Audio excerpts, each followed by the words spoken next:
Listen, absence does not make him miss you. It makes him distrust you unless you do this one thing. Most women are told, just pull back, stop texting, give him space. It'll increase attraction.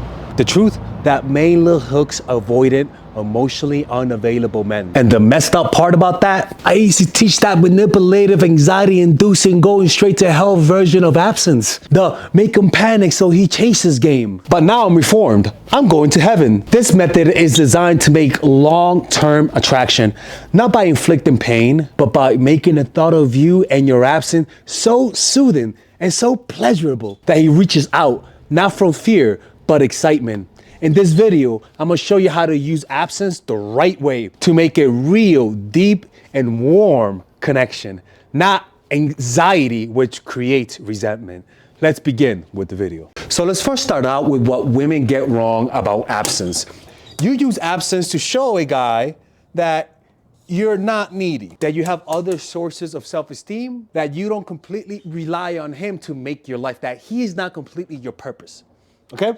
They don't understand that absence is a main strategy that attracts avoidant men. And if you use absence, giving guys space, not texting after the date, just to show that you're not needy, what's gonna happen is that it's only gonna work on the avoidant guys, the very guys that don't want a relationship. So women are using absence wrong. And that's why with this video, I wanna show you how to use it the right way so that it doesn't backfire, because that's the issue. It backfires a lot. Before I explain how to use absence the right way, you need to understand this. Absence only works when the time together feels good. If the connection feels safe, non-toxic, exciting, non-Bronx mode, and most importantly, peaceful, then the distance actually makes them miss you. But if the connection is anxious, confusing, unstable, Bronx mode, distance doesn't create attraction. It creates detachment. So the goal isn't to poof and disappear and get him to chase out of fear. The goal is to create a connection that feels so good that when you're gone, he feels the difference, right? So it works because it increases a few things. One, it increases insecurity in a guy. So it's all about power dynamics, okay? It's all about gaining leverage. It's not about connecting, because with these guys, they only understand the game of power. The next thing is that it decreases trust, okay? So when is absence at its most lethal and most powerful psychologically? Well, unfortunately, absence works best under toxic conditions, okay? So what does that mean? Well, it works best to get emotional reactions under people. Whenever you're in a toxic situation, there's a lot of emotional reactions, a lot of highs and a lot of lows. And that's what makes it addictive. When you're in a healthy situation, there's not a lot of highs and lows, just a lot of in the middle. And that's what they actually call peace. In Buddhism, they call it the pathway. And so you need someone who's reactive. You need a situation where there's some lack of trust, so that then their reaction gives you power, right? The reaction towards you gives you power. This means that you use silence in a toxic situation, like for example, a silent treatment, sending mixed signals. All of this gives you power and control. And that power is controlling their emotions. You're able to say you're happy today, but now you need me today. It has nothing to do with connection. So that's why something that's used in the social arena, a lot of people just misuse it in relationships. You could have absence, but absence serves a different role in a situation that's not toxic. Now, if you want to be toxic and want to go straight to hell, I'm not going to judge you. You can use it. I don't care. But I believe that karma exists. So all of this gives you power, not a bond. What you really want is a bond. But when you can't get that, when you feel like you deserve more, a lot of people will turn manipulative because of that. So the two types of people that use this usually are avoiding attachment style, people who are naturally distant and they see the power of it. And usually they're with anxious people. But then you have the anxious manipulators that use absence as a way to control others in order to feel better about their own insecurities, right? There are better symbiotic ways to do this, meaning if you really want to form a bond, using absence is the wrong way to do it, because it's only going to create resentment, right? You can't grow from their pain. You can't grow in connection, which is what you want, from their pain. You need something that's actually symbiotic, something that feeds on each other. And absence is one of it, but you gotta know how to use it the right way. Let me show you. Absence is simple. You don't disappear. You don't play games. You don't try to trigger his anxiety. We're not going to hell anymore. That was toxic Alex. And because of that, you're not always available. But when you're present, you're warm, consistent, and easy to connect with. It's not dramatic. So absence isn't about something that you force. It's something that naturally happens when two people live their lives, have shit to do, and still choose to see each other somehow. That's the kind of absence that builds attraction long term while increasing trust, while increasing those fuzzy feelings on the inside. So where does absence shine? Well, absence is most effective in the social realm. If you're gonna be using absence, it's perfect for, if you're an artist, you use absence to create mystery and suspense. It's not something that, it doesn't have romantic roots, because romanticism is truly about consistency every day. In the game of power, like your career, your job, if you're a politician, use absence. You don't use absence. So if you could use it for friendships, right? Giving your friends space, using absence, seeing them on the weekends, not seeing them every day. You use it for your social circles, right? To increase honor and respect. You use it for professional networking. These are built on status, power, and appearances. The game of appearances. Use absence in those situations. Strategic absence in these situations increases a few things. It increases your value and it gives you mystique, which is aura, right? It gives you aura. So in the social realm, use absence because there's a Machiavellian element to this that works outside of romantic situations. Okay? Another thing that women get wrong is that absence is not about inflicting pain. Okay? Now, we're gonna get really good right now. Absence isn't about making them suffer because sometimes they retaliate and watch my channel and get back at you. It's about making them sense your presence even when you're not there. The best kind of presence doesn't make somebody anxious. It makes them appreciate it. They don't feel like they're losing you. They feel like, I enjoy my life more when this person is around. That's the difference between manipulation and actually having a connection and not going to hell. Manipulators use absence to make them chase you out of fear. Healthy and not going to hell people use absence towards you because being with you feels really good and peaceful and grounded. That's what builds the long-term attraction, not Bronx energy. Studies, even research confirms this. Studies on attachment and long-term couples show secure distance can strengthen a bond. The absence should be something that compels the guy to text you, to compel the guy to connect with you. Not make him feel afraid. No, it makes him realize, holy shit, I like talking to this person. Because the opposite actually weakens your relationship. Absence compels them to reach out and to feel good, or to think about you and to feel fuzzy feelings.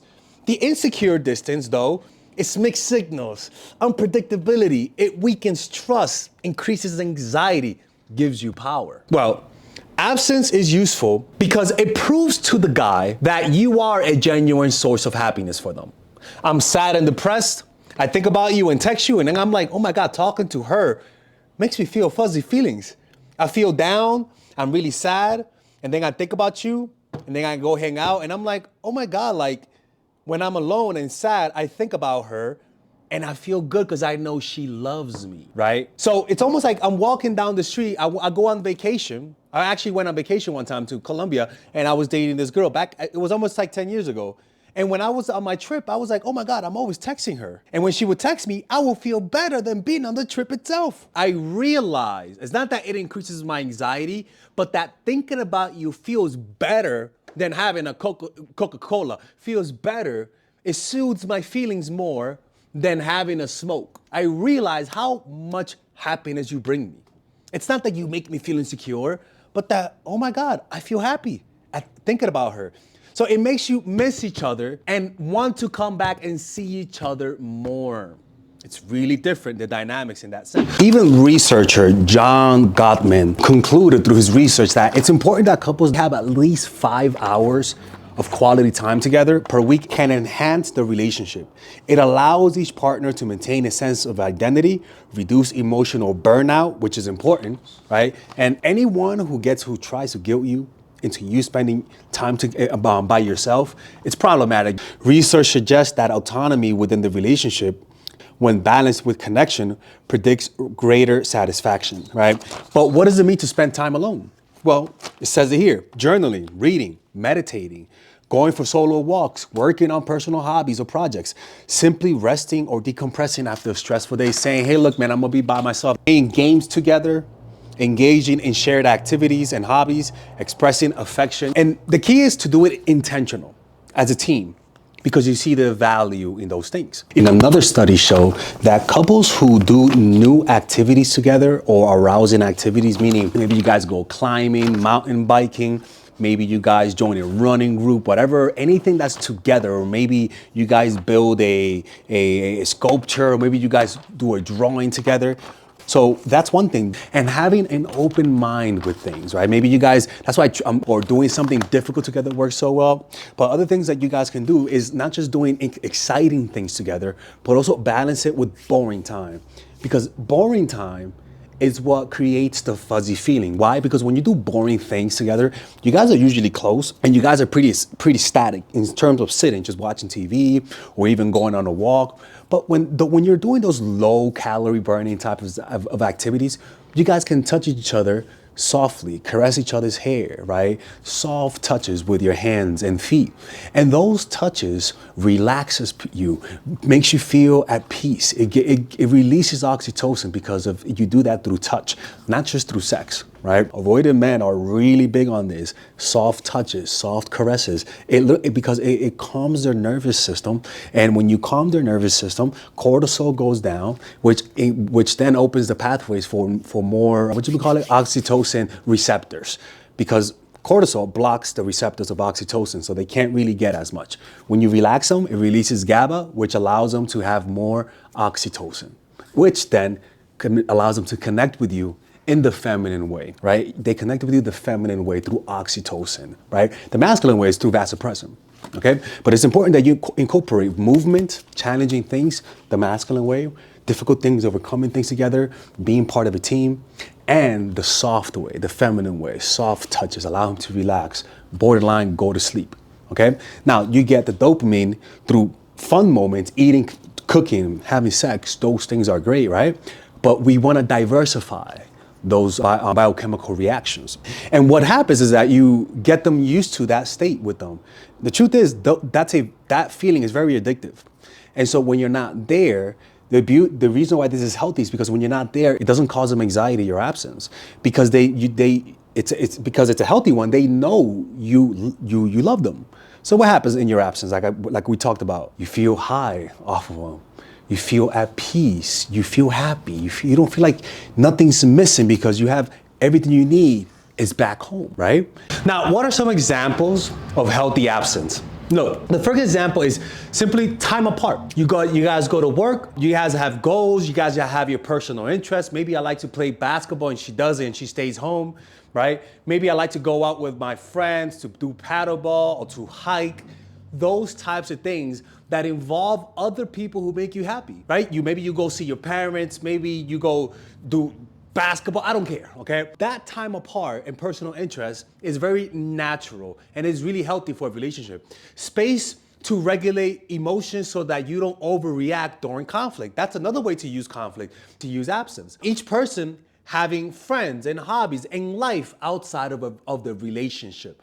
That's another way to use absence, right? Coming back to each other with warm, no tests, no games. That's another way where you guys had a long day. You guys didn't hang out, you guys had to do stuff, and now you guys come home. And this is where absence does its beauty. You know that feeling after you travel, you gone to a beautiful land, but you just want to get home? And you just want to sit down and be like, home. And in that moment, when you feel like I'm at home, you realize, oh shit, man, I really like living here. It makes you realize what you have.